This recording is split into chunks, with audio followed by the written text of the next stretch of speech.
Good evening, Holliston. Welcome to the June 21st, 2021 Select Board meeting. We're going to get started right away. We have Chief Stone, who's joined us this evening for the first two agenda items, so we'll welcome Chief to the table. Good evening. How are you? Good evening. Thanks for having me. Sure.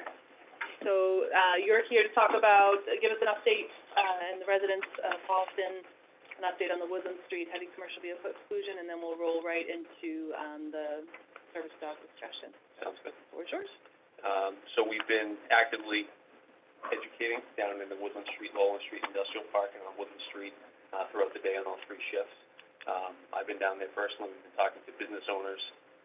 Our traffic safety officer has gone door to door to a lot of the businesses in the industrial park, as well as businesses on Woodland Street, just advising them the new restriction, when they can be used, when they can't be used, and so forth. And I think I mentioned this back in May. You know, a big portion of this is education at the beginning. We're trying to change behavior of the drivers. I personally had the opportunity to speak with several drivers. A lot of them are waste companies that use Covanta. Mm-hmm. They were just strictly unaware. They had no idea why they're being stopped. And through that, we have asked for them to contact their owners and the company's owners and let them know this is coming out. And we explained that to them, and they were very appreciative of knowing and giving them the heads up of what routes to use and when to use them. So, are we going to eliminate every truck from using Woodland Street? No, but certainly I think we'll see a difference, in the coming weeks. Okay. Okay. So we'll take some questions from the board, and then we'll turn to the audience. Do you want to see the show and tell? Right. So there's a little bit of a show and tell tonight. Our town administrator has graciously offered to do the Vanna White duties here. So we've got the two signs. I forgot that they were back there. So this is the top sign. This is the one selected with HPD and DPW for the MUTCD approved sign for no commercial vehicles on Woodland Street, as the chief mentioned, and I'm trying to talk in the direction of the microphone. Chris, let me know if I'm failing. I'm failing? As Vanna White or as? Don't worry. Okay. I'll just get it more. And then because Woodland Street has numerous businesses and municipal locations that schools go to, that trucks go to, including the school, this is the caveat sign that will be underneath, which is accept local deliveries, to let the trucks know that if they're going to do business on Woodland Street that can not avoid Woodland Street, they are allowed to use it. They're exempt from the exclusion. And you had worked with, thank you, Charles, you've worked with the DPW to identify the best locations to mount those signs, so that's already been predetermined. That's not an additional set of decisions that needs to get made? Yes, we did that last week. I didn't personally do it. I delegated that to Lieutenant Larini and the traffic safety unit to kind of walk the area, look at the area, where's the best place to put the signs based on physical locations and based on where you can see them the best. I will say that Travis and I had a long debate about who was going to display the signs. He did a much better job than I could have done on the new signage, so I'm glad he was able to do that. We'll give him an 8 out of 10. But they walked the area and they decided, because some of the locations originally discussed were up onto Woodland Street or up into, and at that point we've already, vehicles have already committed to making that turn, so they walked through. Really, visibility is going to be key. So I think they've come up with a good plan. Okay. Dare I ask how many signs we've got? I was going to pick a number that I recall, but you seem like you were about to say one as well. No, I didn't have an exact number. I do, in speaking with the DPW director, he did say there'd be plenty of notice, and you should be able to see all of them very easily. When are they going to put them up? I believe he's going to try to do them this week. Yeah, so there's just a couple of the locations required DigSafe, which delays them, and to get them all done at the exact same time. That's the only thing we're waiting on. Otherwise, they are in our possession. Great. And I think with the education efforts, right now we're educating with, excuse me if I'm putting the cart before the horse, but in terms of signage and education, we've deployed the 2 electronic signboards that we purchased through the Traffic Advisory Committee, so that has been helpful. But to date, those are really the only signs we've had, so the exposure of the new exclusion is limited. With the addition of these signs being permanently affixed, the word and the knowledge and the education, I think, will enhance greatly, because it's hard to educate when there's no signage out there. Okay. So. Okay. John, did you have any questions? I have a couple of questions. Good evening, Chief. You mentioned that your offices have done some work with the businesses going door to door on Woodland Street. Have they ventured into the park at all? They did. I think they hit every business in the park. Okay. Can you give us a general sense of how the business owners are responding at this point? I believe it was Black & Decker that sent out a business-wide email saying, yeah, we're glad we're aware of it, thank you for giving us the heads up beforehand. We do a lot of business with, obviously, trucks and deliveries, and it would hurt a lot of their business if we just started writing tickets. And so they were grateful of the opportunity, and they put that out to all their employees saying, if you're going to be using it, use this insurance. That's great. One of the businesses on Woodland Street that's been there for quite a while that I've spoken to, Holliston Oil, are they in a good space? Do they understand the rules? I know they were anxious to see how these signs were going to work out. Yeah. Feedback from them? I think Officer Grace has been down there to talk with them.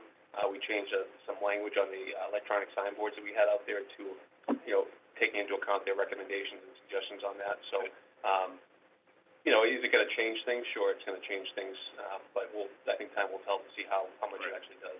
And then finally, I think early on we talked about the fact that there may be some trucks moving into the school property to deliver food and so forth. Mm-hmm. Have there's been any conversations with them about that routing? I believe so, yeah. I mean, a lot of it, I think the majority of it is food delivery, so those Cisco trucks that deliver food to the cafeterias, that's a regular occurrence. Yep.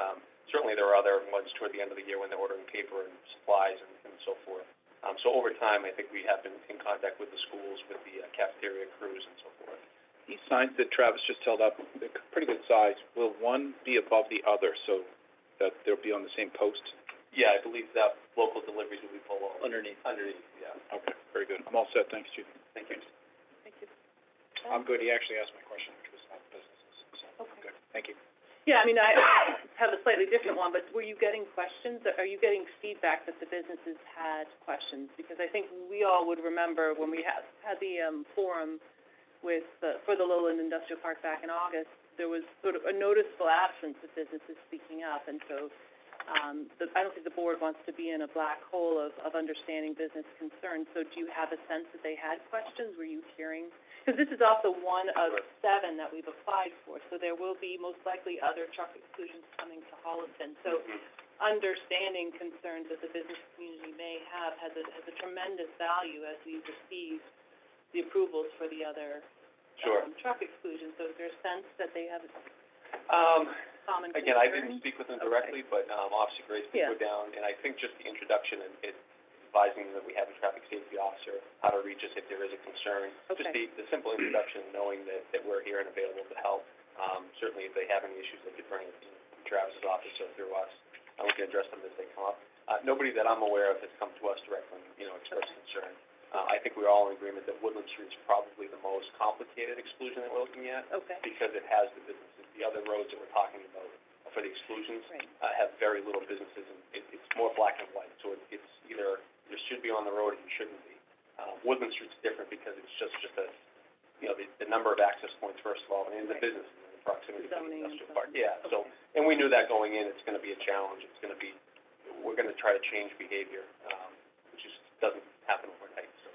Okay, well, so speaking of changing behavior, I mean, I think that we've certainly heard from residents calling in, there's a high level of emotional distress over this is what's shared with the board. Sure. And so I imagine going forward, there'll continue to be a high level or a level of concern that there's good enforcement, there's good follow, that the behaviors are being changed.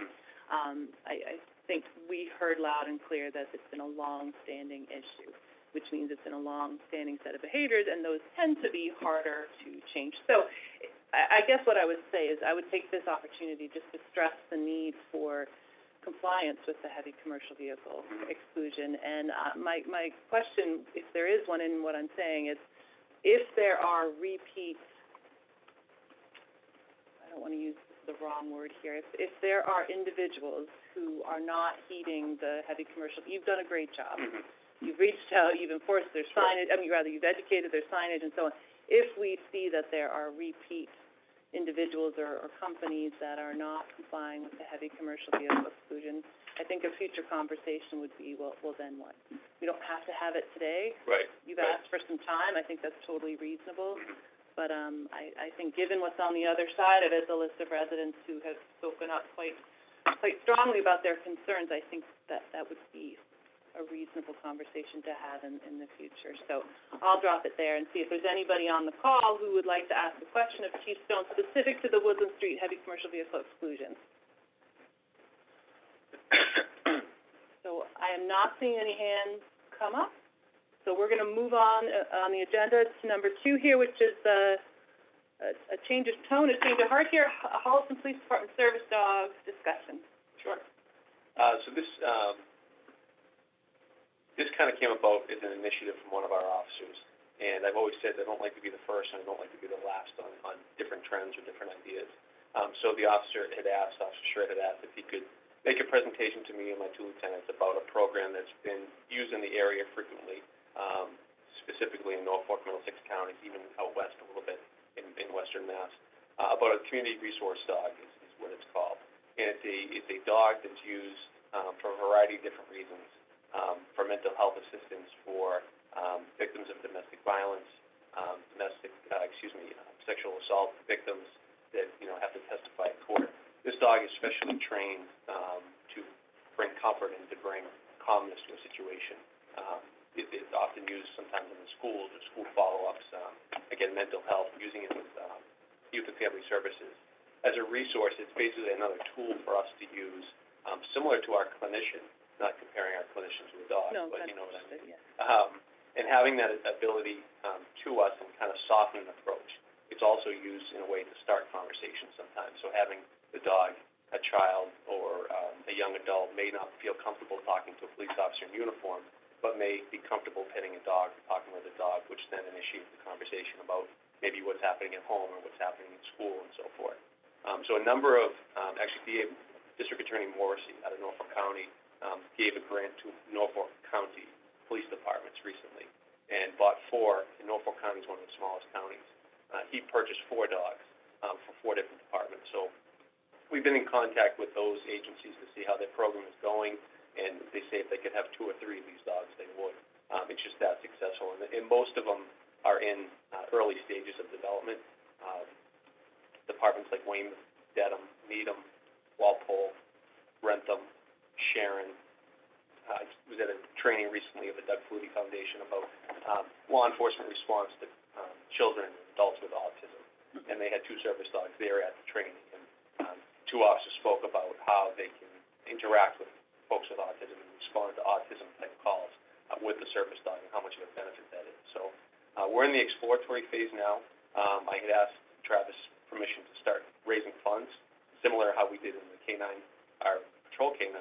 I left it that I'd be open to listen to the idea, discuss the benefits, but, ultimately, money and budgeting comes down to questions. So Dave has done an excellent job. He set up a GoFundMe page. He's raised just under $10,000 already for the program to get it up and running. And we have a number of resources that we still have within the department that we can, initiate this. So I'm looking to answer any questions. Dave's presentation was rather elaborate, and he brought in, I don't know if I can remember the dog's name, from Rentham, but the the sergeant that was in charge of the dog spoke about the program, had Cruiser, maybe might have been his name, had Cruiser there, and, it did exactly what the program did. It sat at your feet, it walked around, he petted it, and so forth. So that's kind of the idea that we've been exploring. Okay. Thank you.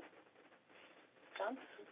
Chief, my concerns, look, it's a great idea, it's a nice idea. My concerns around resources, so twofold. Number one, in your communication with the other communities that have had the animal, have any of them given you an idea of what the annual costs are to maintain that service? So the initial setup would be what we're trying to hurdle right now and get that underway, purchase the dog, get the dog trained, outfit a cruiser to use that. The ongoing cost would be any time, say, the officer who's selected goes to an event that would be off-duty, or an event that was done on non-work time, so in terms of overtime, paying them to go to an event or so forth. The other expenses would be similar to our K-9, annual vet bills, food for the dog. A lot of that would be donated, though. I know Officer Schroeder is working on that with local vendors and local vets to cover a portion of or all of the care of that dog. So it would be food. Shelter would not be as a concern with our patrol dog, because this dog would live inside a home with the officer as a family pet, where the patrol canines really can't. So do you have a number? No, not in front of me right now, but I can put one together. Yeah, I'm interested to see what the annual cost is to find out if it can be absorbed within the Holliston Police Department budget. Sure. And you alluded to the other factor, which is Now, if we go down this road, and we have this comfort dog service available, and it's assigned to an officer, are we going to lose that officer's services, which are right now booked to XYZ on our payroll, to this role, or is this above and beyond that? This is above and beyond that. So the officer would be the police officer first, just like all of our other officers.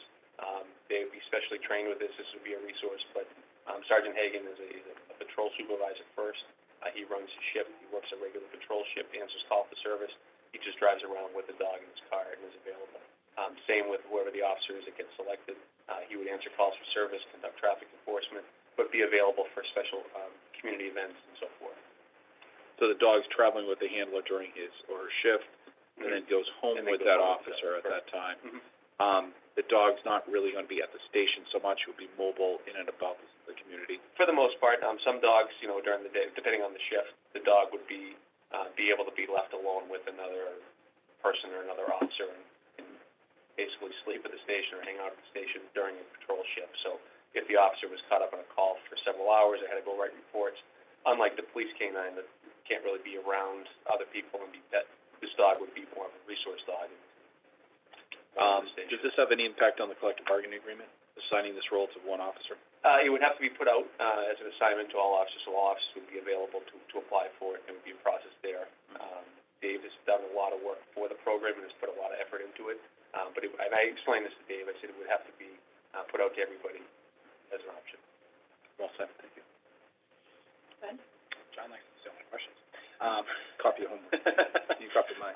No, I think it sounds like a nice idea. I think, I do have a little bit of concern about making sure that we have the resources available to do something like this. I think it's a great idea. It's nice. I think there's certainly a call for it and a need for it in the community. But I'd want to make sure that we weren't,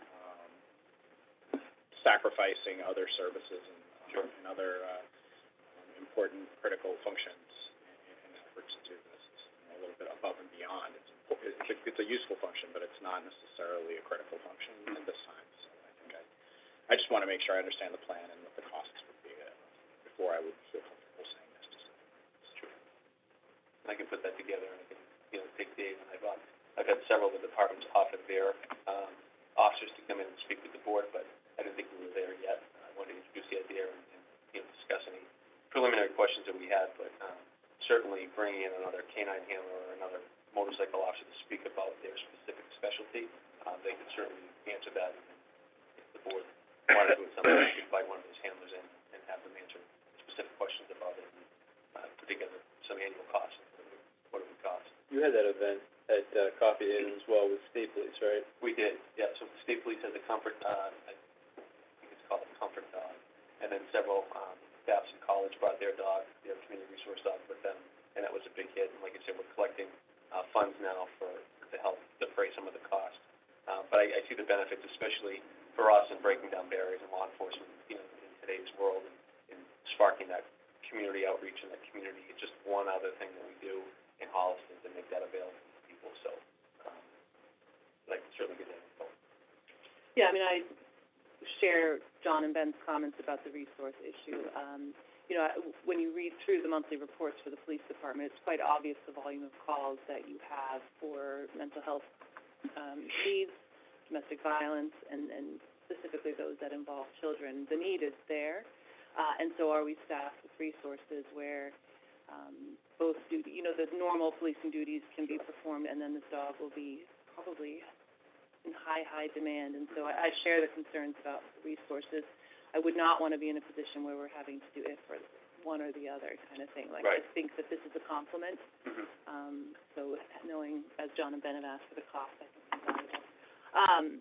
And then I only had one other follow-up question. Will there be a policy? You have a canine policy that you've reviewed as part of your accreditation. Will there be a policy for the use of this dog? You currently have one now. So no, not specific to this one. It would be similar, but not the same, so you'd have to do it under a regular one. And I have sample policies already that have been given from other departments and used, and, it spells out everything, how the dog's taken care of, where he goes, what happens if he gets hurt or sick, or, when it's used, when it's not used, and so forth. So the policy would spell all that out. Okay. All right, well, so we'll see if there's anyone on the call who'd like to ask a question of Chief Stone in regards to the Holliston Police Department service dog proposal. Is So, seeing none, Chief, I think we're all set with you, under a half hour. Great, excellent. Yeah. Thanks for keeping me at the top of the agenda. Thanks for coming in. Forward along the financial information through time. That'd be great. Thanks, Matt. Thank you. Thank you, Chief. Thank you. Have a good day. Taking these signs with you? Good night. So we're gonna move on to the agenda. We're actually gonna jump ahead to board business for a minute. We have a very generous, resident and Lions Club president, Matt? Hi, Are you- yes, I am outgoing president. Outgoing president of the Lions Club. We're jumping to 9 F and G, and moving him up to, earlier in the agenda. So please, go ahead. Appreciate, thank you. My name is Matt Plazinski. I had the dubious honor of being president of the Lions during this interesting year. And I'm here to present a couple of donations from the Holliston Lions Club. I appreciate the time, obviously. We've obviously had some significant challenges over the last year in our fundraising efforts. The members persevered, and we were able to distribute over $30,000 to the community in our mission to eradicate blindness this year, which we're very happy about, very excited about. In addition, you probably saw we had to recreate some of our activities. So we had Santa driving around, we had Easter Bunny, we're delivering lunches. So really proud of our team for doing that. So the two donations I have, the first donation is to support the town's tax relief fund. So since I've been a Lion for a number of years, I know we've been making this donation. So this year, the board wanted to increase it to $2,000 because we do feel like the folks that are using it are valuable assets to the town, and we don't want to lose that. So we're putting that as our first donation. And then our second donation, which is very close to my heart, as I just joined the Youth and Family Services Board, but we'd like to make a donation of $2,000 to their mental assistance program. As you can imagine, the pandemic has had a tremendous impact on a lot of people. We've had members who have experienced more suicides than I really want to count at this point, and it's been devastating.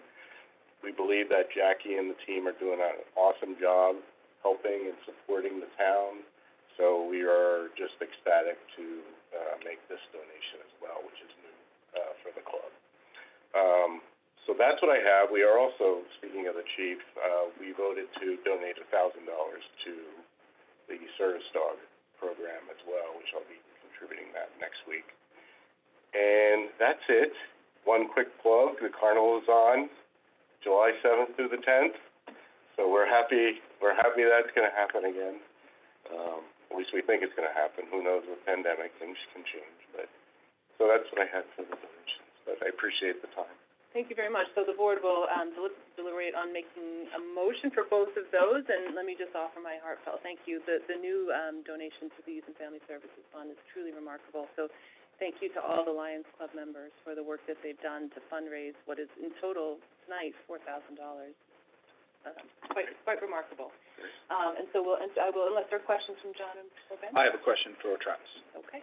On the donation for the Youth and Family Services, the application form, this is not you, it's us, does not indicate an account number to be credited. Do they have a gift account to receive this money?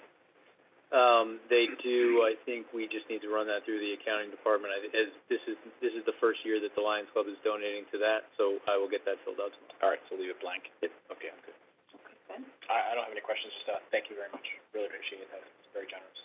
So entertain a Outstanding. motion to, accept, but we'll do both, we'll do one individually. So entertain a motion to accept the donation of $2,000 from the Holliston Lions Club to the Youth and Family Services Department for their mental assistance program. Second. Motion. I'll second it. All in favor? Aye. All right, that carries, and then I'll entertain another motion for a donation from the Holliston Lions Club for $2,000 to the Town of Holliston's Tax Relief Fund. So moved. Second. All in favor? Aye. Aye. Give those to John. Thank you very much. Thank you very much. Thanks, Awesome. Matt. Thank Good to see you. Thank you for your coming leadership. in. Yeah. Thank you for coming in as well. All right, so moving on, we're gonna jump back into the agenda lineup here and have a, rather open discussion, a first-time discussion here on future reuse of 260 Woodland Street. Just as an update, the town appropriated funds, I'm gonna blank on the amounts, but the town at town meeting in, help me out with the dates, was it October of 2019? I believe it was October of or- 2019, yes. Okay. The town meeting appropriated funds to clean up the Woodland Street, 260 Woodland Street site. There was some contamination issues. It had been previously used for stored materials. It is no longer being used for anything now, and we are looking to potentially reuse that site for some other purpose. And so tonight's conversation is to hear from anyone on the call, but also from Travis, who probably has some comments, Ben and John and myself. I think we've all sort of had the property in mind for a while. We've certainly all heard ideas of how it could be used, and this is just a first step in the direction of, future reuse. Do you want to take it away, Travis, as an introduction? Sure. So I think right before I started, so this would be about June, July of 2020, the select board looked at this property. And so, right, the cleanup had been underway, and at this point, right, the site is, originally there were some structures on there, those were removed, and everything's been cleaned up, and so the site is essentially set, but also, cordoned off.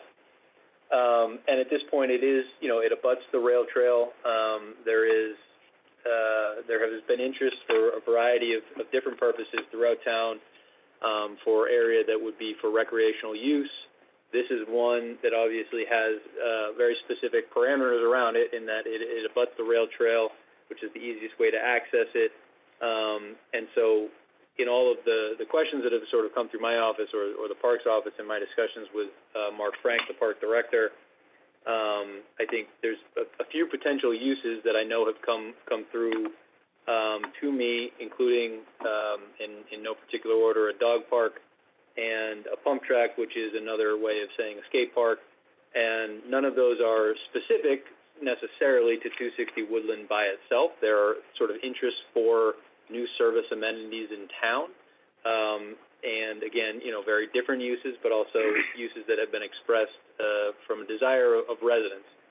And so at this point, I think to the chair's point, we can have a discussion of what I'm looking for, some direction of what the board would like to do in terms of outreach to the community, a timeline of when we'd like to put a cap on that outreach, and then revisit the topic at some point in the future that would put us in position to at least have an idea or a few ideas to consider, potentially even leading into October town meeting, or also would allow me to sort of begin to look in earnest at potential grant opportunities to pursue and those types of things. I think, the two ideas that I mentioned are both fall within the spectrum of recreation, but they're very different. And so part of what we're looking for here is direction. The first direction tonight would be from the select board on how you'd like us to go about the public outreach, what you'd be looking for to help you make any informed decisions in the future. And then, the second part of that would be if we can all agree on a general timeline that staff can get going. Okay, so I believe we do have somebody on the call, but let me first turn to the board to get John and Ben's thoughts, and I've got a few of my own. So go ahead, John. Sure. So, thank you, Travis. Thank you, Tina. This particular lot, as I look at it online, is oddly shaped. It's got irregular lines. I did walk the property about a year ago when we were dealing with the site clearance issue. It abuts some private properties, and I think out back, are those old bogs or ice areas where they used to harvest ice from or something? It's a very shallow area, but it has a fair amount of what I'd call motocross trails and things like that from the private landowners who just traverse through it and so forth. Whatever we do, I think we have to cordon off the area because it also includes some wetlands a little further down, possibly through some fencing. So my only choice is to select something that complements the trail's use. The trail is the dominant user. The trail feeds this purpose, and I think it needs to have some kind of a community connection, and it should be something that does not impair or impede, I should say, the local residents' quiet enjoyment. So in terms of noise factors and things like that, that has to be taken into account. But other than that, I support a community survey to kind of get people's feels for what they would most likely be in favor of. Personally, I'm a dog park person. I think it would be complementary to a lot of the trail users who walk dogs. It can be an area of respite, cordoned off with a fence. You can keep the dogs within. There are some successful dog parks around. In terms of the pump park, what Travis called it, I would rely on our folks from the rail trail, but I seem to think at one point that was the profile that they were trying to move away from in terms of skateboards and small wheeled items like that. So I'm not sure that would be complementary, but I'll let the community make the choice and feed into that. Those are my thoughts. Yeah, I think I have some similar comments. In addition to thinking about the conservation with wetlands and such, I also want to make sure that it's a safe space, like that's accessible for HPD to be able to keep an eye on it, that it's not something too far away. Like, what kind of access are we looking at? Is it only strictly through the rail trail? Is there some street access and things like that to make sure that people want to get to those kinds of spaces? Certainly, I welcome community feedback. I'd love to see like some kind of outreach, in the next couple of months to find out what people are thinking of and what people would be interested in doing, and then we can start exploring some options, so that we can have it in October. Town meeting might be ambitious, but I'd love to see something by May, personally, if possible, to have something to sink our teeth into. That's kind of where I would be thinking about it. My only other question, just as we're talking about it, is I know the DPW was using it. Are they still, or are they not?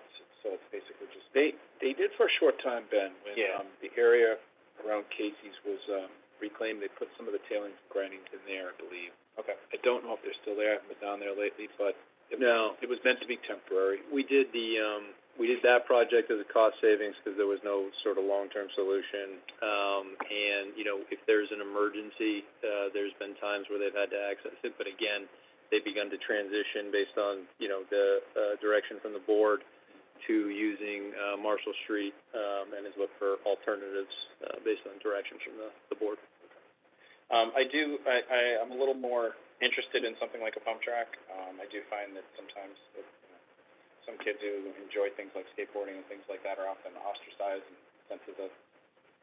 sent away into parts of the community, to not be able to have sort of a space that's safe and accessible. I'm not sure that this is the right space for that, but I'm just saying that I think those kinds of ideas I think are an important part of the community. So I'd be very interested to sort of see where people are interested in using the space. I think it's an opportunity. I think a lot of people. I had a couple conversations yesterday off of the farmers market with a few folks, and a lot of them kind of said, "Where's that? What place are you talking about?" And then when I kind of described that, "Oh yeah, okay." So it's sort of something I think is a little off the radar.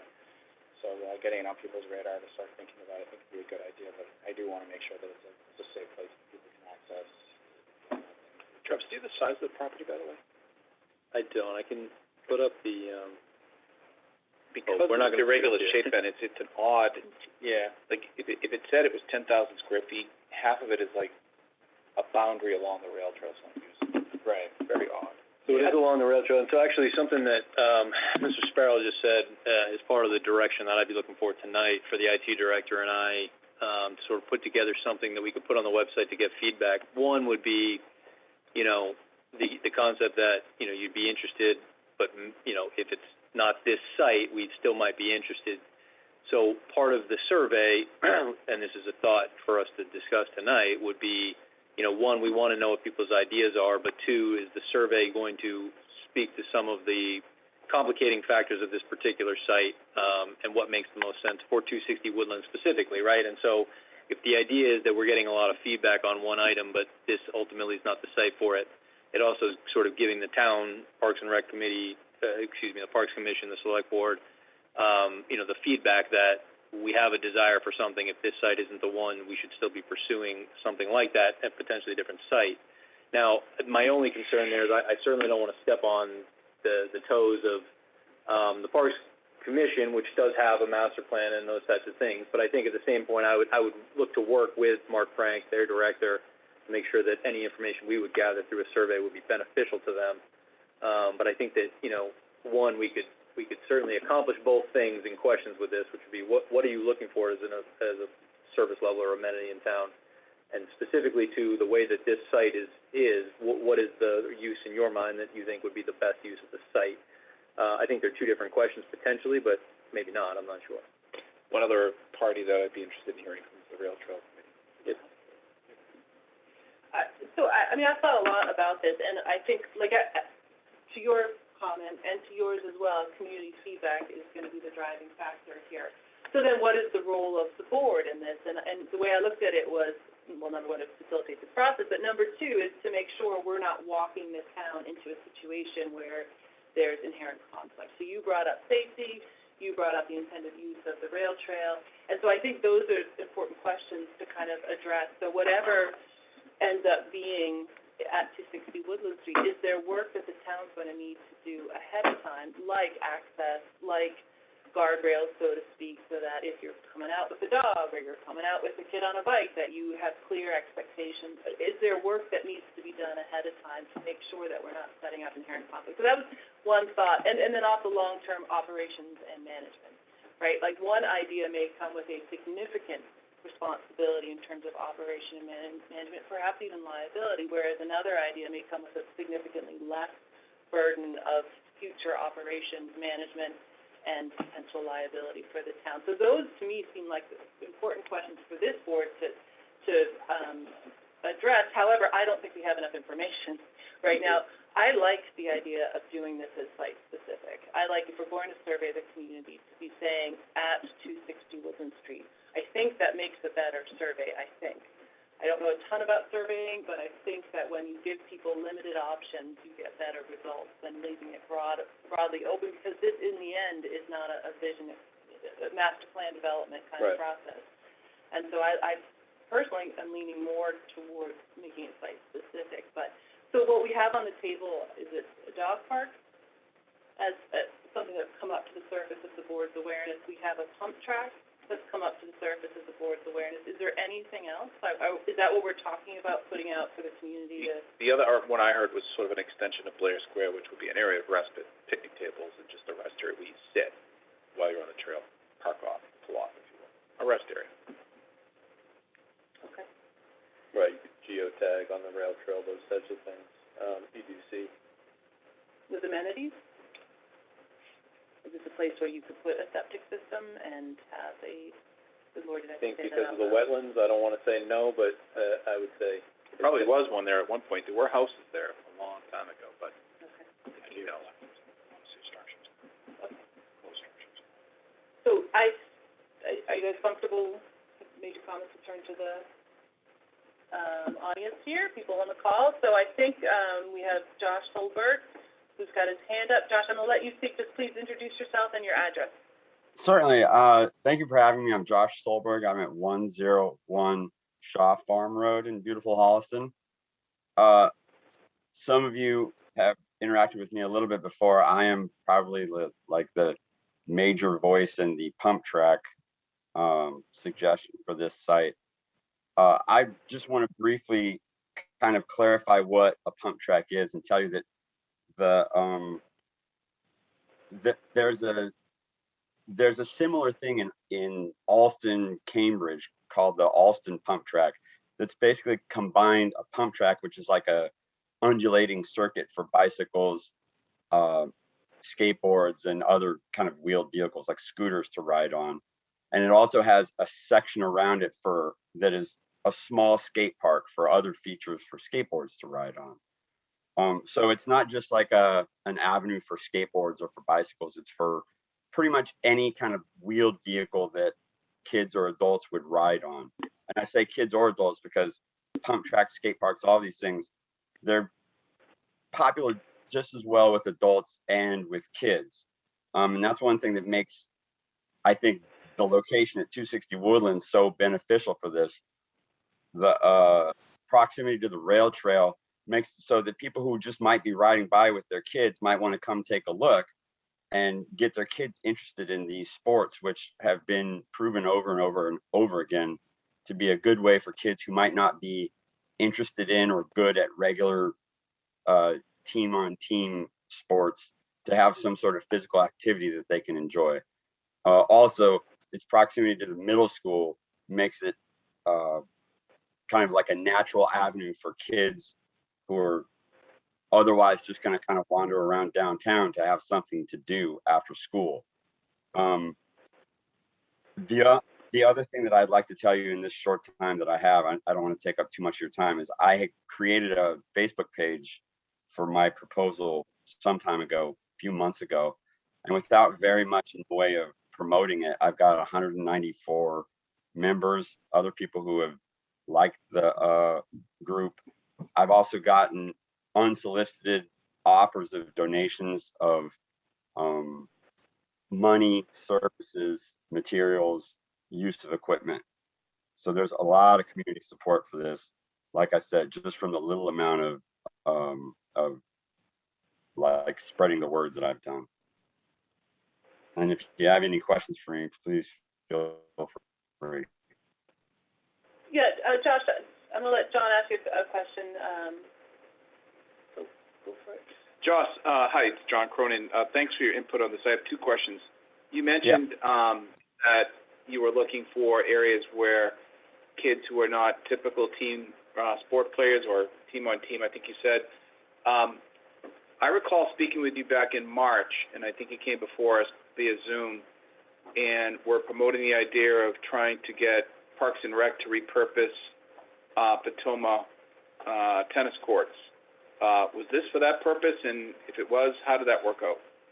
Yeah, it was for that purpose. Unfortunately, the use of Potomac Park in the summer for the camps makes it impractical for the pump track skate park feature, because there would be no access to it during the day when the campers are around. And with regard to the targeted audience here for the use of a pump track, personally, my reaction is I'm thinking that's not a straight compatibility with the rail trail. I don't feel very strongly about it, but it seems to be a mismatch a little bit. Have you approached the schools about putting a pump track on their property, perhaps on Woodland Street as well? I have not. I looked at a parcel that was, I think, unused, but I think technically owned by operations, which is right next to the middle school.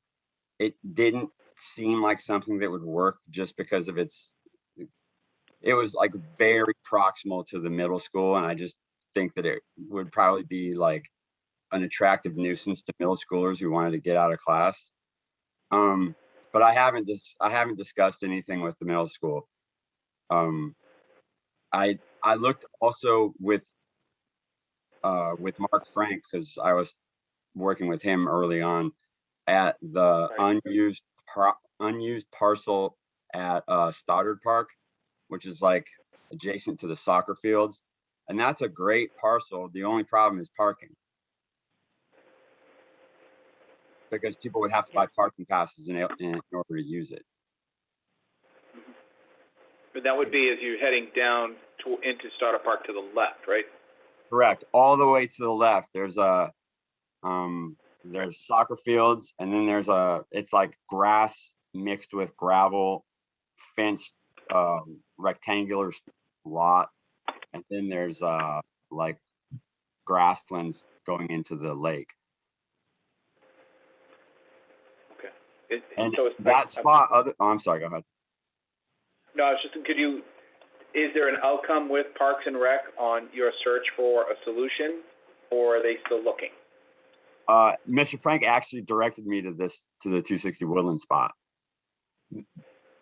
There was also an opportunity suggestion that we might be able to use the green field behind the park's building. Green. Yeah. Yep. Correct. But honestly, I saw this lot and it's just perfect from my perspective, as somebody who's been involved in building pump tracks, dirt jumps, those sorts of like bicycle things, and who's been riding bicycles on skate parks since I was a little kid, the geographic features of this lot make it just about ideal, because most of these things, they're not rectangular. Like a pump track is almost certainly not going to be rectangular. Skate park has got bowls, so it's all these things are like, they work with weird geography. That's what you're looking for. I'm good. All set, John? I don't have any questions, Josh, but, I applaud you bringing this forward for people to think about. Well, thanks. And I have a lot of resources that I could provide regarding how these facilities have worked in the past in other communities, where they're popping up, which is essentially all over the place. The resources that I've found to help with construction design, because I've reached out to some people about that. So it's all available. If you're interested, I can deliver it. Yeah, Josh, we definitely know how to get a hold of you, and you've been in good communication through Travis Ahern with the board. So I really appreciate you taking the time to be here tonight, and don't think this conversation's over by any stretch. So if we need and when we need something from you, we'll definitely reach back out to you. So thank you for being on the call. I'm just going to turn, based on something that Josh said, I'm going to turn to the town administrator here and ask a question. Goodwill Park has twice now gone through private fundraising efforts for the work, for the improvements to the park. Most recently, I want to say like 2010, or maybe it was 2005. 2012 was when it was updated, so that sounds right for Okay. fundraising. So in terms of town-owned property benefiting from private fundraising for improvement and so on, this is not unheard of in Holliston? Nope. Okay. So this would be an avenue for whatever the future reuse of 260 Woodland Street is. This is an option and an opportunity for us to explore? Yes. Okay, all right. CPC is too. Right, CPC, right, okay. So you're looking for us then in terms of outreach to the community.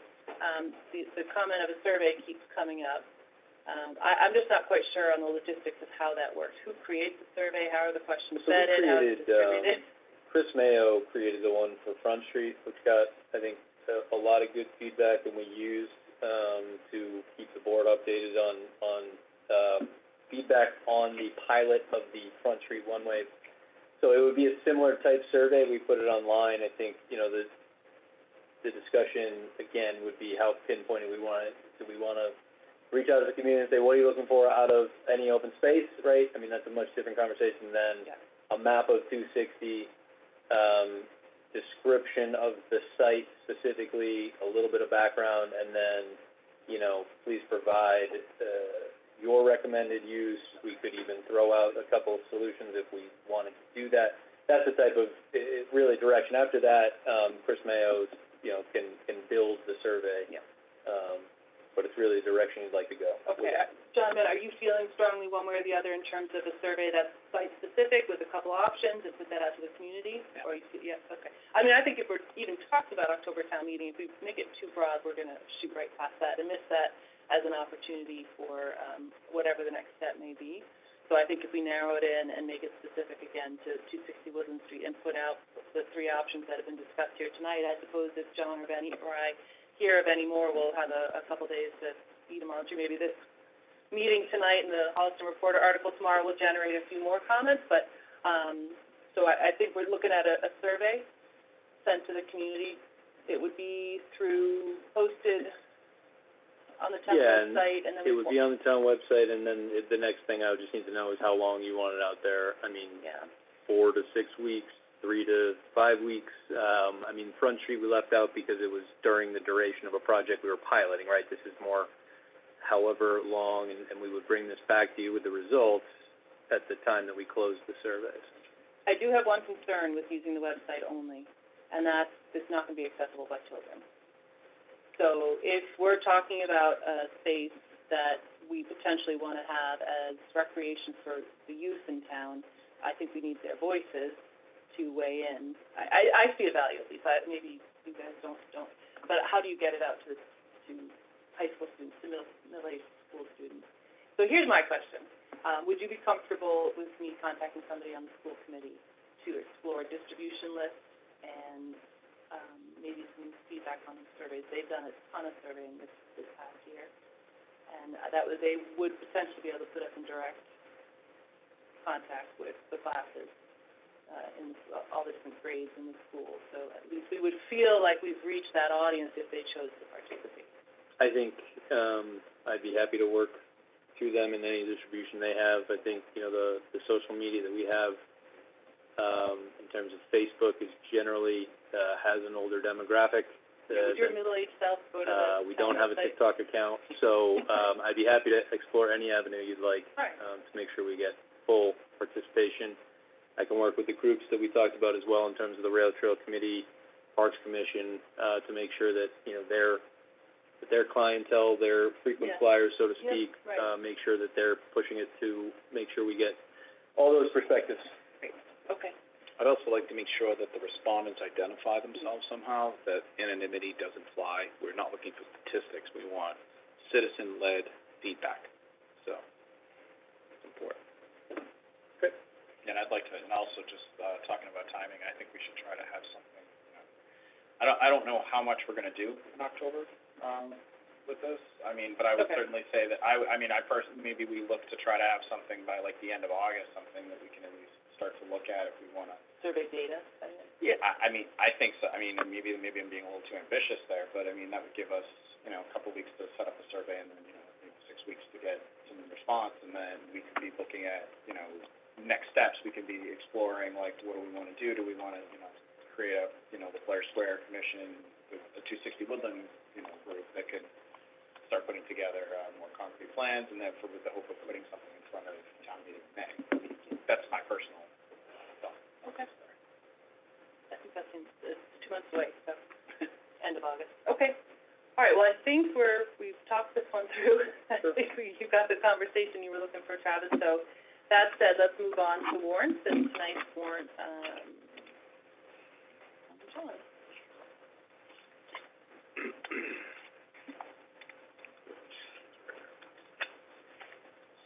evening's warrant totals $3,473,335.69.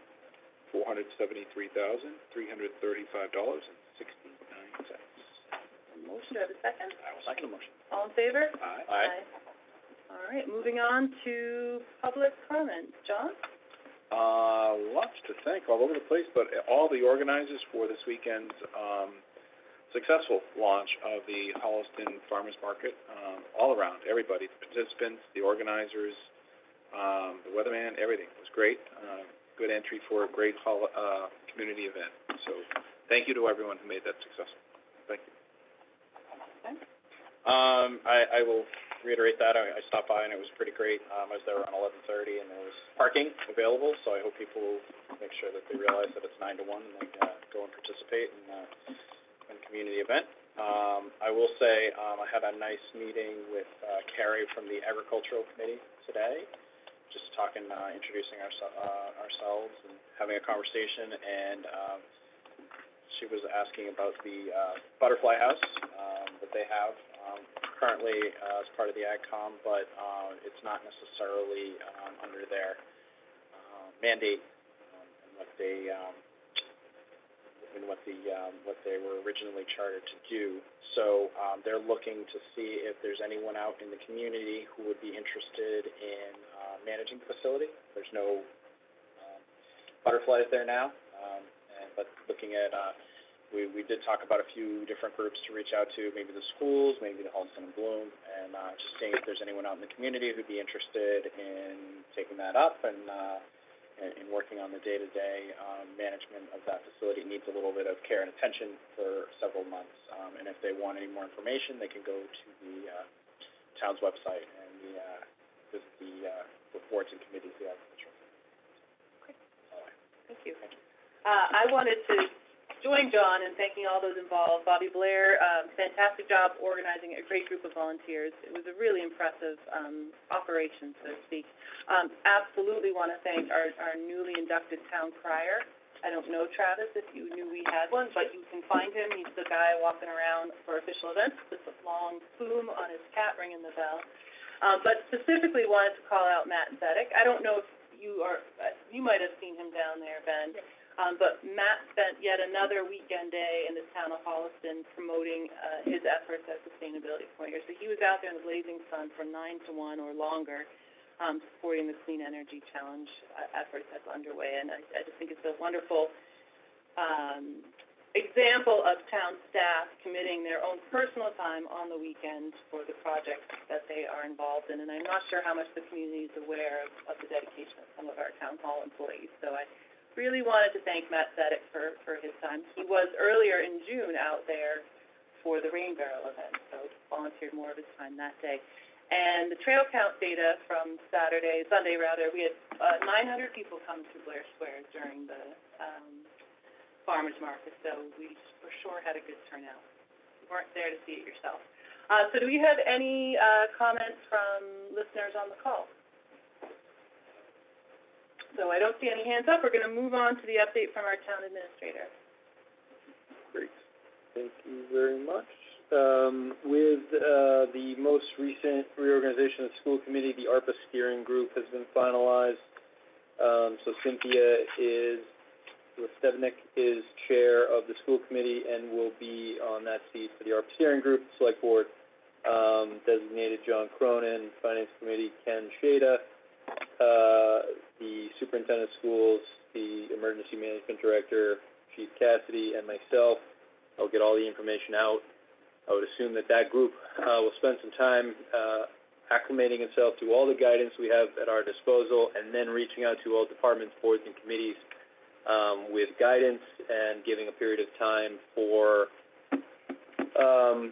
creative ideas, practical ideas, for operational improvements to the town, and capital improvements to the town that would fall under the guidance that we have for ARPA at the moment. So the ARPA steering group, now that has been finalized, next steps will be in place. I think by the time we sit down next week, I should have much more guidance on where that group is. Mudville, I was hoping to have a little bit more of an update.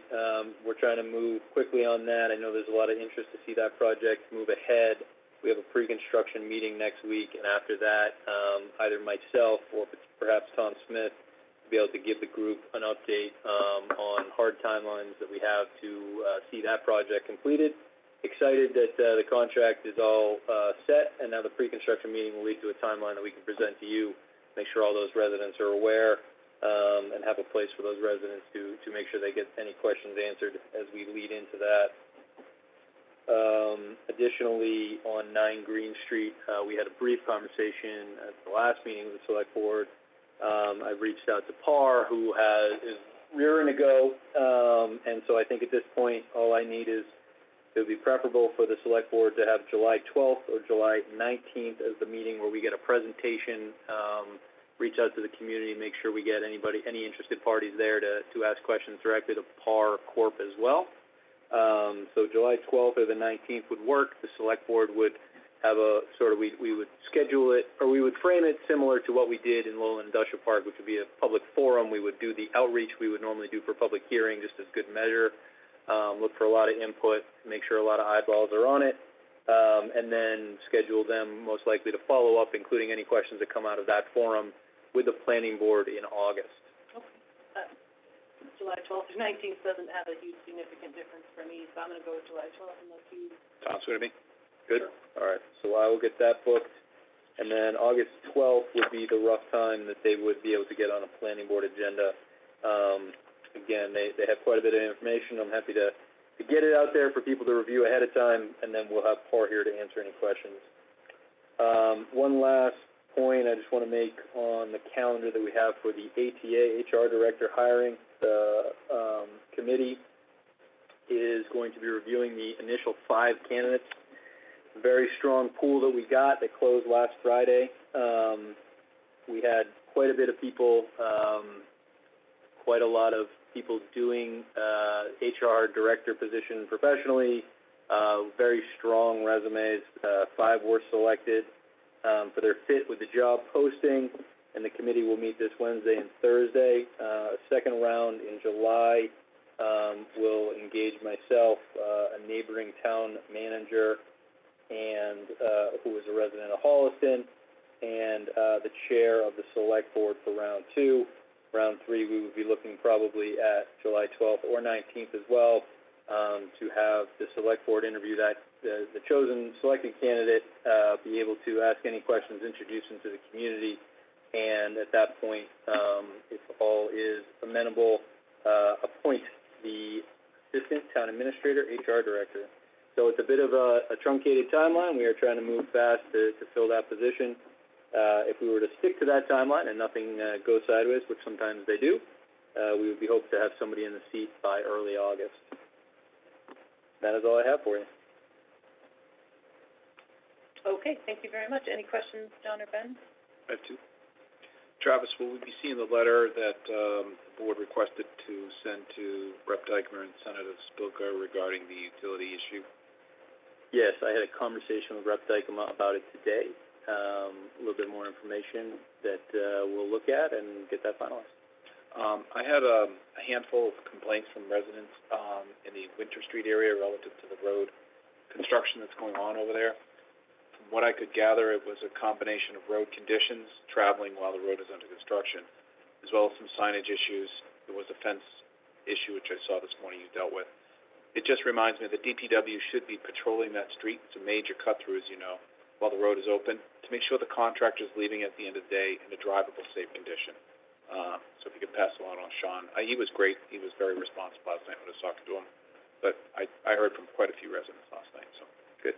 Thanks. Questions? I don't have any comments or questions. No, I am all set, thank you very much. So moving on, we're going to, have a coronavirus community update. I think that means we're asking him back to the table, although I think we ended this last Monday as well. We can at some point discuss how we'd like to, approach this on future agendas. At the moment, we'll leave it, for when we have items, and we do have some items for you this evening. We'll actually start, for the coronavirus community update with, a discussion with the IT director. So since our last meeting, we did get some guidance from the state. Chief Cassidy has been involved as well.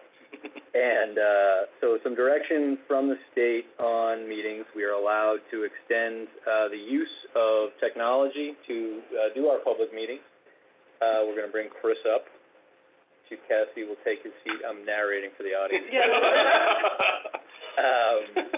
And so, with that, you know, I did send out, a memo to boards and committees on Friday with Chris, just to give people an update, but if you want to talk holistically of where we're looking and sort of the guidance we need from the select board on if we want to go hybrid. Sure. So, just a quick, Chief is gonna share out a little 3-page, PowerPoint.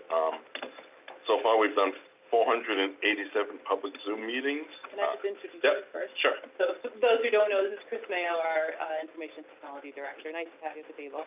Thank you. From Nice to be behind here. the TV, behind the screen over there for months and months and months, here you are in front of us. So, in the past 400 and some odd days, we've done 487 public Zoom meetings. The IT staff has spent 897 hours in moderating these Zoom meetings. And as of right now, unfortunately, Tina, we are at 9,980 participants, so you're about 20 short. We're gonna get there. As, Travis said, the state is allowing us to continue remote participation. So I'm here to talk about kind of 3 different options. One, kind of coming back to complete in person, having boards stay completely remote. And the third option is kind of what the schools did for most of this year, which is kind of a hybrid where those that want to come in can come in, those that want to stay remote, and for the public that want to stay remote, they can do it remotely. The problem is none of our meeting rooms are currently set up for a hybrid model.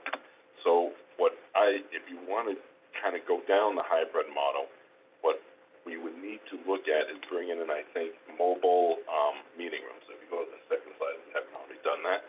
Basically, what the schools deploy these in a few of their larger rooms. It's basically a LCD TV, 55-inch on a rolling cot with a laptop that would be wide into this that would, kind of go onto the table, so a committee person or the chair could kind of run the meetings. They would be hooked up to a camera and sound system, and, it would be basically mobile for each meeting room. So I guess that's kind of the gist of the presentation. Okay, I've got a couple questions, but I'll let them. So the extension to allow us to continue to do this is in place now through April 1st, 2022. And before we ask any questions, let me just jump in on this one, because that's relevant in that when we had talked long before the pandemic about going to adopting remote participation, this was the equipment that you were talking about at that time, or something very similar to this? At that time, we were talking mostly probably a conferencing system, so people could call in and a committee person could hear the meeting going on and also communicate. Post April, whatever, 2022, we could use this equipment if we were at that point in time no longer in the world we're in now and looking at a decision as a board to adopt remote participation as we were before the pandemic, we could use this. We definitely could. I think this was extended out to 2022, mainly, one for remote participation, but also I think you're gonna see a rewrite of the open meeting law to allow, different changes and allow more, people to be remote. Before it was just committee people on, that could connect in remotely. Okay, thank you. All right, I'm sorry to jump the line, Bob. Sure, so, I'll just jump right in and say, I'm for the hybrid model. The proposal for the mobile meeting room, array, those expenses would be covered by CARES, is that correct? We would be looking for CARES money, yes. Okay. Have you developed a quote of what that might cost, Sure. Chris, So to cover the meeting rooms Absolutely. that you... So the first 5 would cost us $2,000 each, because with CARES Act, we purchased laptops already that really weren't deployed because we didn't need them, so I have 5 extra laptops already downstairs. If we do more than 5, it would be $2,600 a unit. Okay. And we would be putting this principally at Town Hall? Well, so right now, the 5 that, we kind of had talked about internally, would be 2 at Town Hall, 1 for this meeting room, 1 for downstairs, but again, they're mobile, so they can be moved when we need them. 1 at 1750 to be shared kind of between Youth and Family Services, Parks and Rec, and Veterans.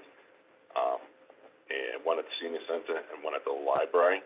I reached out to them last week. There was strong support from all 4 departments, and they saw this being used more than just public meetings. The library said, we have monthly staff meetings, this would be great, because right now, they play musical chairs. They set up a laptop, and a staff member comes, sits in front of the laptop, talks, gets up, moves away, another staff member comes. So, with this, we would put it there, and they could all just kind of be sitting around a semicircle. The Senior Center saw that would be great to do outreach programs. They all said, we could really do trainings on this. Jackie Wine and Park and Rec said this would be great for gaming nights and movie nights. So this is kind of what they kind of threw at me last week. Count me in on that, thanks, no more questions. Okay, thanks, Jen.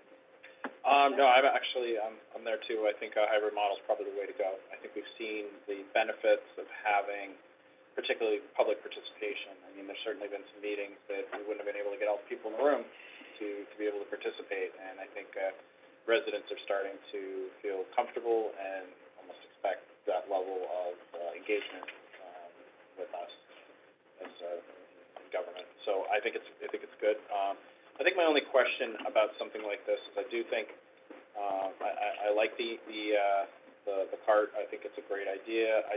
My only concern would sort of be, like lifespan, something like that. Is it something, I'd be concerned it would be something that, it's great for a few years, the laptop craps out, and then it becomes, the funny thing that gets rolled in like we did when we were in, grade school, and, the substitute teacher was showing a movie kind of thing. And I just want to make sure it's not something that just becomes a relic or something like that. I don't know why you looked at me like that. I want TikTok videos. Fair enough. So I guess, like, what would be, what would be an expectation that something like this might last, 4 or 5 years? I would say 4 to 5 years is what's reasonable expected of a laptop system.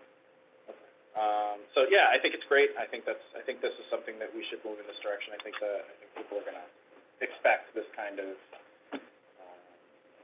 opportunity to see what's going on, in the future. So I think not only, I think it'll work well for, committees to be able to use, but I think it's also something that people will expect. Thank you. So for the second time tonight, I'm gonna talk about policy. They sound like I really like policy, but, email is difficult for boards and committees, right? To get people to use the town email. So how does the board chair, committee chair, understand, come to learn how to use this equipment? Once we set up the, equipment, we would have trainings, but if they come in person, we would obviously be at the first couple meetings to help them, support them, Okay. show them how to do it the first meeting, be at the second meeting, and then Tech support. kind of turn it on to them after the third or fourth meeting. Okay, and in that regard, this is far less of a lift than the past 14 months has been at 900 hours of offering tech Well, it'll support. still be a lift for the next Yeah. few months until we can get people comfortable using it. Okay. I think the goal would be to get so that the boards and committees, when they want to set up these meetings, they understand the process, they're not requiring direct input in the future from IT. We'll work with Liz Greendale, the town clerk, on this as well. The email that went out on Friday was really to say, look, we can work towards a hybrid. At the moment, the way we're set up, we need people to choose. If you'd like to meet in person right now, we can't necessarily guarantee you're gonna have somebody there to be able to, make sure that you have Zoom activity that has somebody feeling like they're in your meeting right now. So you kind of need to choose at the moment, until we get this up and running, that you're doing an in-person meeting fully, or that you're doing a remote meeting fully, because we can support those two. The clerk's office can give you a location to have your in-person meeting, and the IT department can give you a Zoom account to do your remote meeting.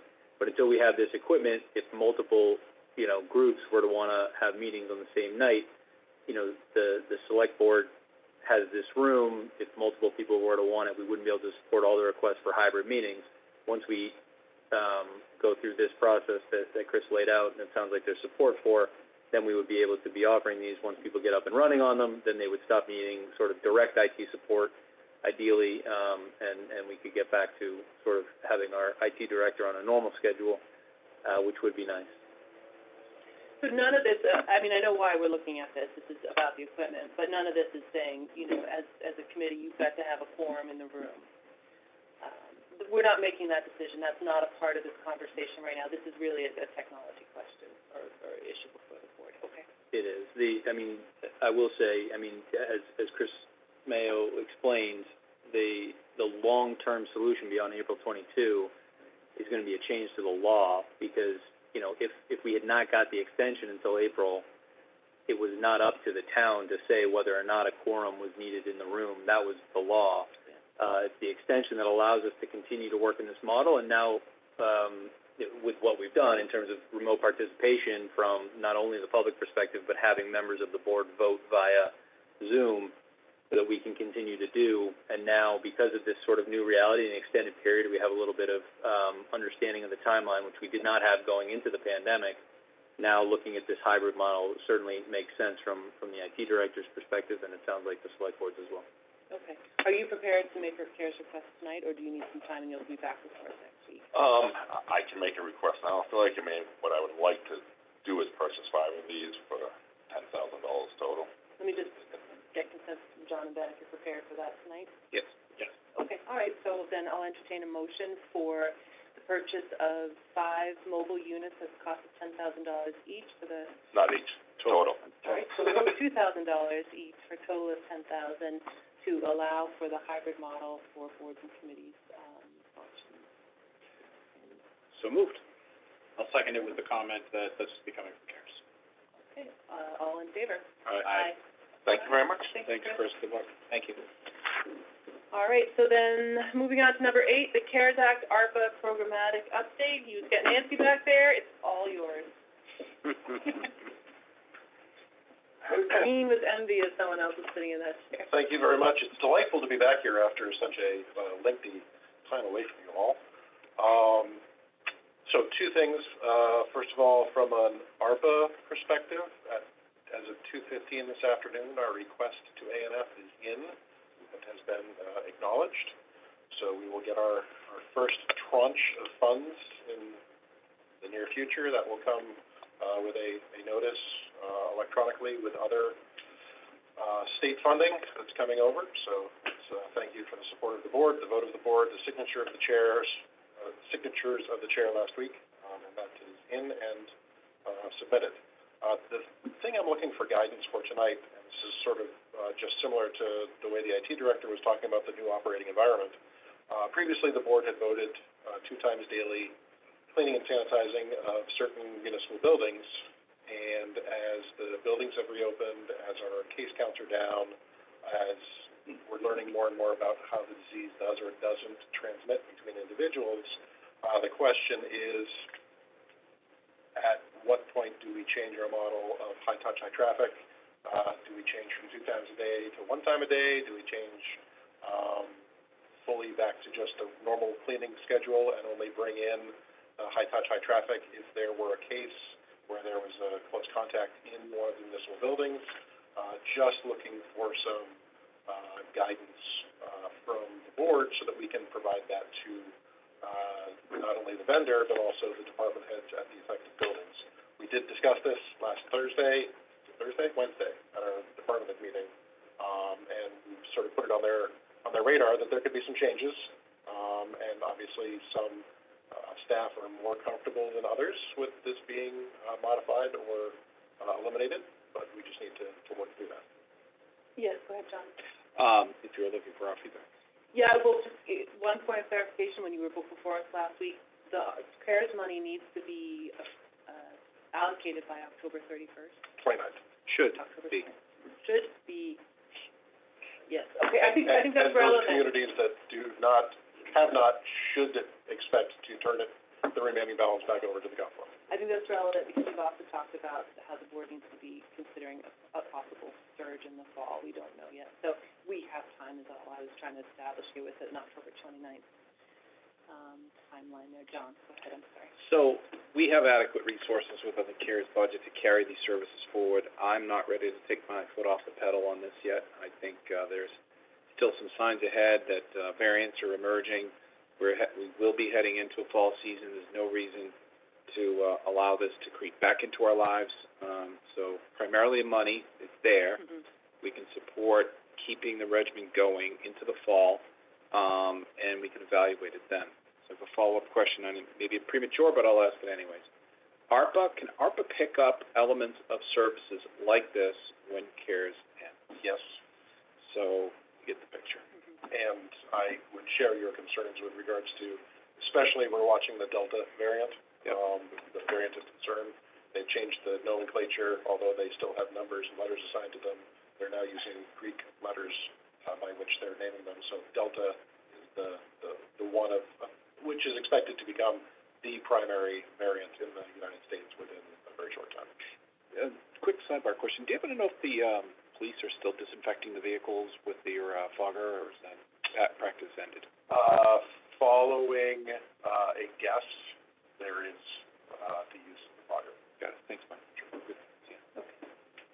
No, I definitely think we should continue things. I think if anything, if there was a movement, it would be a little bit slow and moving towards, a ramp down, not a complete abrupt change. I mean, I would say the next step would be once a day as opposed to back to the old model in that, in the future. I might not be as conservative as my colleague, but I'm not, I think certainly twice, if we can continue to do it, we still have the resources. I don't think there's any reason why we should stop anytime soon unless, we don't see any cases for an extended period of time and people feel much more comfortable from an administrative level and how things should be handled in the future. So I'm fine with doing it. So the chief and the facilities manager did get a quote, and the vendors obviously aware that we're looking at that potential to go to 1 time a day. So you have that information, so. Well, I appreciate you bringing this forward because no decision is a decision, so I'm glad we're making a decision. And I'm sure Travis, as town administrator, appreciates that he might have another year with nobody out on flu call, sick call for the flu. And I was gonna make a bad joke about Delta Lambda Chi really is the variant you wanna watch, but, that's nope. So thank you. Are you looking for a vote? No vote is required because the board had previously voted 2 times a day through the end of the calendar year. Right. Back when we thought that we had to spend the money through the end of December. So no action means no additional vote required. I will just provide this feedback to facilities so that he can, in turn, work with the town administrator to communicate that out to the impacted departments. So no change with the state of emergency ending? No. Just cleaning, okay. Fine. All right, Great, very thank much. you. Thank you. Thanks, Mike. Okay, so moving on, we're going to board business. We have a request for a contract extension for the Metro West Regional Transit Authority. John, do you have that before you? I do. Are you looking for, Motion, sir. Give me 1 second. yeah, sure. Do you want me to jump down ahead? Holliston Network is a little fickle this evening. Is that true, Chris? It's upside down. Just kidding. Wi-Fi, not connected. Stand by. And it's Delta Tau Delta, not Delta Tau. Delta's certainly, easier on the tongue than B117 or whatever that was, and trying to keep up with the letters and everything.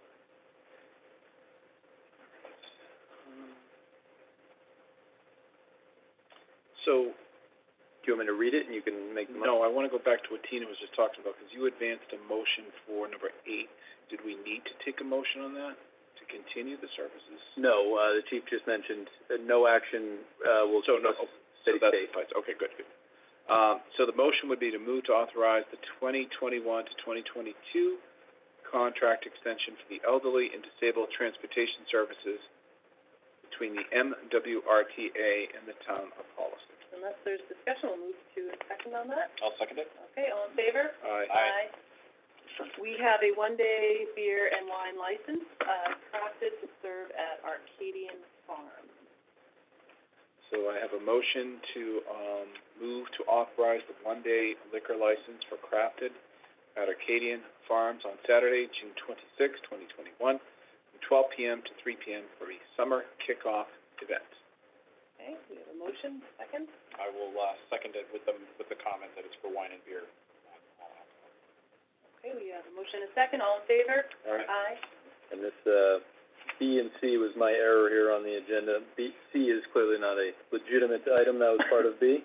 Okay, so then we have a request for a common victualer's license for the Boston Honey Company, the Corner Market, and Outpost Farm. I think I just need a little clarification, on what we're doing here. Is it one common victualer's license for all three? No, they each have one. Three, okay, I understand. So we'll want to take them one by one then. A motion to approve a common victualer's license for the Boston Honey Company. So I'll move to make a motion pursuant to General Laws, Chapter 140, to authorize a common victualer's license to the Boston Honey Company. And, I'll second that. okay, all in favor? Aye. I'll move to, pursuant to General Laws, Chapter 140, authorize a common victualer's license for the Corner Market. I will second that. All in favor? Aye. I'll move to pursuant to General Laws, Chapter 140, authorize the common victualer's license for the Outpost Farm. Second it. All in favor? Aye. Making them say victures 3 I know. times. Rolls off the tongue. And I just want to point out that this expires on December 31st. So these are new for the board to consider?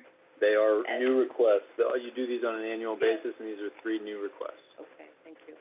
All right, moving on then, we've done F and G. We're moving on to minutes of June 1st, 2021. Oh, I'm sorry, we skipped 1 just because we took F and G out of order. Oh, there it is, Senior yes. Center donation, should be in the folder. I don't know that I provided a. You did. I have it here. Okay. Stand by. Move to accept a gift for the Senior Center from Vonell Stahl, to general donation of $100 to the Senior Center's Gift Revolving Fund, 285541-453. Oh. I will second that. All in favor? Aye.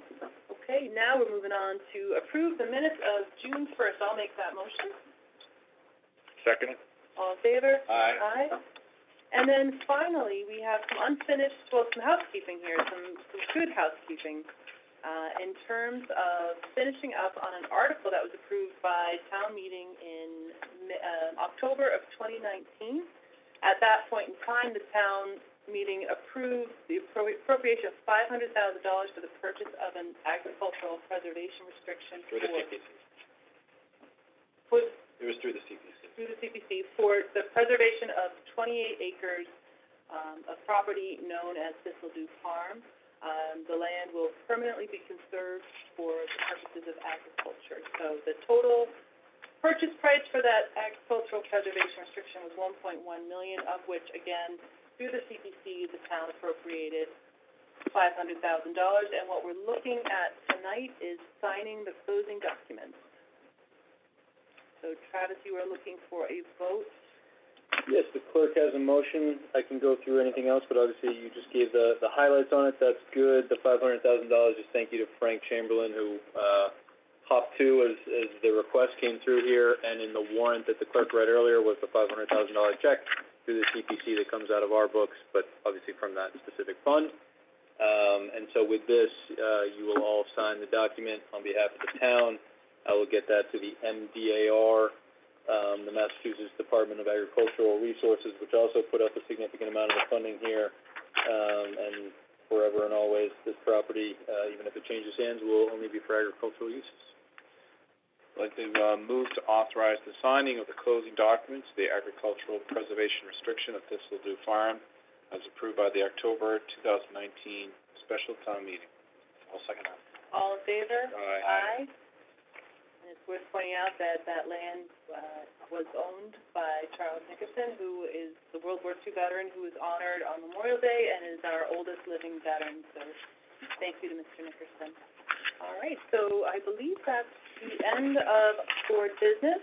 So we're moving on to other business, which would include any comments from the three of us. So John, do you have any other business?